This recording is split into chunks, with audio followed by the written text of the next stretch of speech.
नमस्कार शेतकरी बंधूंनो, आज आपण साठवणुकीच्या कापसातील धुळकुळी या किडीमुळे होणारी ॲलर्जी आणि त्यासाठीचे खबरदारीचे उपाय याविषयी माहिती घेणार आहोत।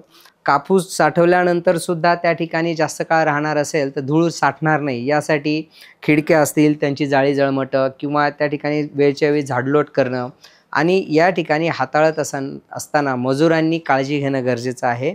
ज्यामध्ये हाताला ग्लोव्ज असावे, नाकातोंडाला मास्क, डोळ्याला गॉगल जर लावता आला आणि अंगभर कपडे असले पाहिजेत। उघड्या अंगावर जर असेल तर मुख्यतः जे आपल्या शरीराचे उघडे भाग आहेत ज्यामध्ये आपले हात असतात, प्रामुख्याने हाताळत असताना मानेचा भाग असतो।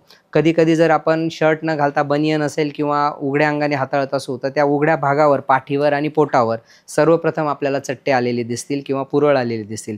त्यामुळे पूर्ण अंगभर कपडे घालणं फार गरजेचं आहे।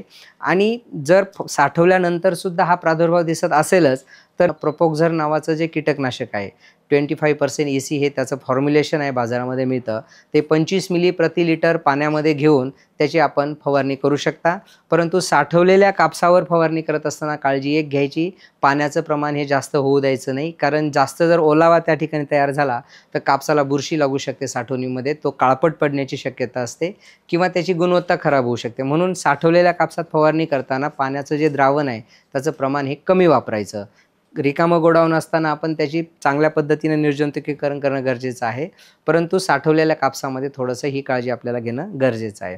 या सगळ्या उपाययोजना करून सुद्धा जर आपल्याला काही त्रास जाणवत असेल तर लवकरात लवकर आपण डॉक्टरांना दाखवलं पाहिजे, कारण यावर घरगुती उपाय तसे शक्य नाही आहेत। त्यामुळे या खाज असेल किंवा या ठिकाणी होणारी जळजळ किंवा फोडे असतील त्यावर डॉक्टरांना दाखवून योग्य ॲलर्जीसाठीचे उपाय त्या ठिकाणी आपण केले पाहिजे, उपचार घेतले पाहिजे। असं केलं तर त्यापासून होणारे अपाय आपण टाळू शकतो। एवढंच सांगून या ठिकाणी थांबतो। धन्यवाद।